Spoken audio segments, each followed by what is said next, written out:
सोचिए, एक छोटा सा कोड और पूरा का पूरा कंप्यूटर ठप। है ना कमाल की बात। आज हम इसी दुनिया में, मतलब कंप्यूटर वायरस और एंटीवायरस की दुनिया में गहराई से उतरने वाले हैं। ये टॉपिक बैंकिंग, एसएससी और स्टेट पीएससी और हाँ, खासकर सीजीपीएससी और सीजी व्यापम जैसी परीक्षाओं के लिए तो बेहद जरूरी है। तो चलिए शुरू करते हैं। तो चलिए एक सवाल से शुरुआत करते हैं।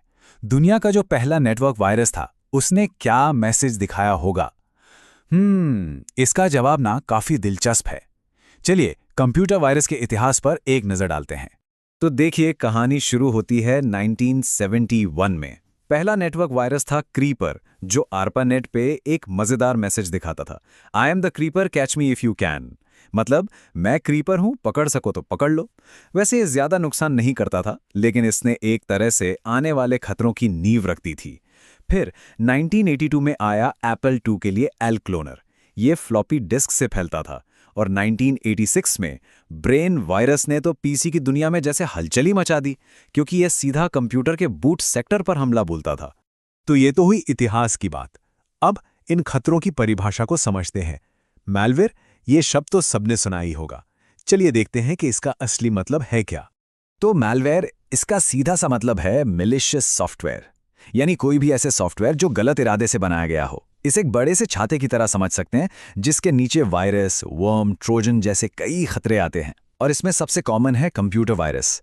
ये बिल्कुल एक बायोलॉजिकल वायरस की तरह काम करता है। पता है कैसे? ये अपनी कॉपीज बनाता है और दूसरे प्रोग्राम्स को इन्फेक्ट करता जाता है। और जैसे किसी असली वायरस को फैलने के लिए एक शरीर चाहिए, वैसे ही कंप्यूटर वायरस को फैलने के लिए एक होस्ट प्रोग्राम की जरूरत पड़ती है, जैसे कोई .exe फाइल। और हाँ, एक बात और, प्रतियोगी परीक्षाओं में ये सवाल अक्सर आता है, तो इसे नोट कर लीजिए। VIRUS का पूरा नाम है vital information resources under seize. और ये टर्म सबसे पहले 1985 में फ्रेड कोहेन ने इस्तेमाल किया था। ये नाम और साल दोनों याद रखना बहुत जरूरी है। लेकिन सवाल यह है कि क्या सारे मैलवेयर एक जैसे ही होते हैं? जी नहीं, बिल्कुल नहीं। चलिए 3 सबसे बड़े और खतरनाक प्रकारों, यानी वायरस, वर्म और ट्रोजन, इनके बीच का जो फर्क है ना, उसे समझते हैं। तो इसको ना बिल्कुल आसान भाषा में समझते हैं। वायरस को समझिए एक परजीवी। उसे फैलने के लिए एक होस्ट फाइल चाहिए ही चाहिए। वर्म एक आज़ाद सांप की तरह है। वो नेटवर्क में खुद ही रेंगता और फैलता जाता है। उसे किसी होस्ट की ज़रूरत नहीं पड़ती। और ट्रोजन, ये तो है एक धोखेबाज। ये एक काम के सॉफ्टवेयर का भेस धर कर आता है, लेकिन अंदर ही अंदर आपके सिस्टम को खोखला कर देता है और सारी जानकारी चुरा लेता है। अब इन 3 बड़े नामों के अलावा भी कुछ और खतरे हैं, जैसे कि लॉजिक बॉम्ब। ये एक टाइम बॉम्ब की तरह है, जो किसी खास समय या कंडीशन के पूरा होने पर फटता है। फिर आता है रैंसमवेयर, जो कि एक डिजिटल किडनैपर है। ये आपकी सारी फाइलों को लॉक कर देता है और फिर उन्हें वापस देने के लिए पैसे मांगता है। और फिशिंग, ये तो एक जाल है। इसमें हैकर्स नकली ईमेल या वेबसाइट के जरिए फंसाते हैं और पासवर्ड या बैंक डिटेल्स जैसी पर्सनल जानकारी चुरा लेते हैं। अच्छा, अब वायरस के भी अलग अलग प्रकार होते हैं। इनको समझना भी जरूरी है। सबसे पहले बूट सेक्टर वायरस। ये इतने खतरनाक होते हैं कि कंप्यूटर के स्टार्ट होने की प्रोसेस पर ही अटैक कर देते हैं, मतलब ऑपरेटिंग सिस्टम लोड होने से भी पहले। फिर हैं फाइल इन्फेक्टर, जो .exe जैसी प्रोग्राम फाइलों को निशाना बनाते हैं। और मैक्रो वायरस, जैसे कि वो बदनाम मेलिसा वायरस, ये MS वर्ड या एक्सेल जैसी डॉक्यूमेंट फाइलों में छिप जाते हैं और ईमेल के जरिए बड़ी तेजी से फैलते हैं। और कहानी यहीं खत्म नहीं होती।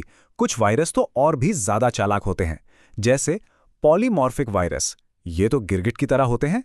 पकड़े जाने से बचने के लिए लगातार अपना कोड बदलते रहते हैं। फिर आते हैं मल्टीपार्टाइट वायरस, जो 2 तरफा हमला करते हैं।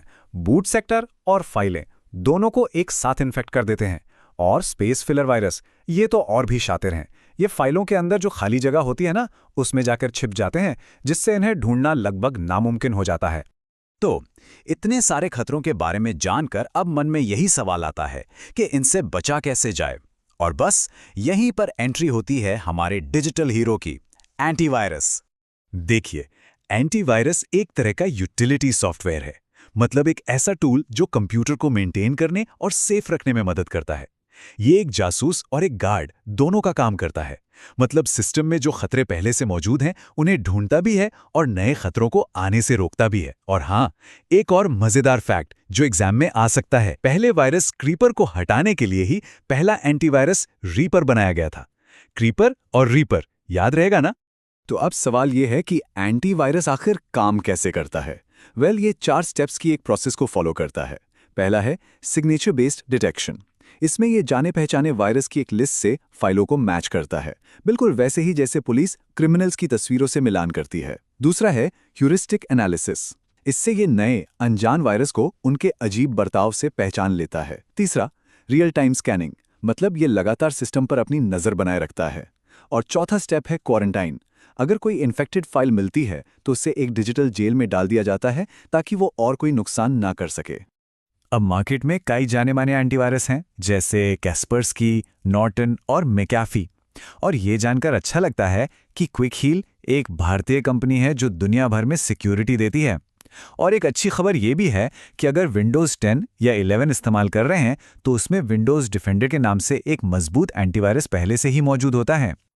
लेकिन एक बात हमेशा याद रखनी चाहिए, सिर्फ एक एंटीवायरस इंस्टॉल कर लेना ही काफ़ी नहीं है।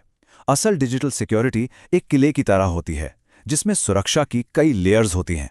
चलिए इस लेयर्ड अप्रोच को समझते हैं। इस लेयर्ड सिक्योरिटी को समझने का सबसे अच्छा तरीका है फायरवॉल और एंटीवायरस की तुलना करना।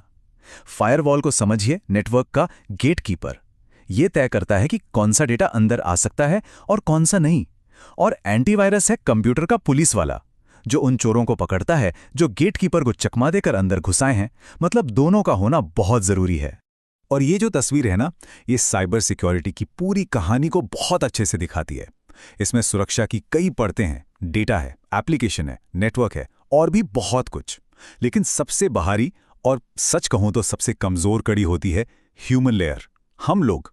क्योंकि दुनिया की सबसे अच्छी टेक्नोलॉजी भी किसी को नहीं बचा सकती अगर हम खुद ही किसी अनजान लिंक पर क्लिक कर दें या एक आसान सा पासवर्ड रख लें। चलिए अब आखिर में कुछ सबसे जरूरी बातों पर गौर करते हैं। यहां कुछ ऐसे फैक्ट्स हैं जो परीक्षा के लिहाज से बहुत काम के हैं, तो इन्हें जरा ध्यान से सुनिएगा। यहां एक बहुत ही क्लासिक सवाल है जो अक्सर एग्जाम्स में पूछा जाता है। ऐसा कौन सा वायरस है जो रक्षक पर ही हमला कर दे, मतलब जो सीधा एंटीवायरस प्रोग्राम पर ही अटैक कर दे? सोचिए जरा। इसका सही जवाब है रेट्रोवायरस। ये वो वायरस होते हैं जिन्हें खास तौर पर एंटीवायरस सॉफ्टवेयर को बंद करने, हटाने या उसे धोखा देने के लिए ही बनाया जाता है, जिससे सिस्टम पूरी तरह से असुरक्षित हो जाता है। अच्छा, एक और जरूरी टर्म, जब कोई धोखे से किसी की पहचान जैसे पासवर्ड या बैंक डिटेल्स चुराने की कोशिश करे तो उस हमले को क्या कहते हैं? उसे कहते हैं फिशिंग स्कैम।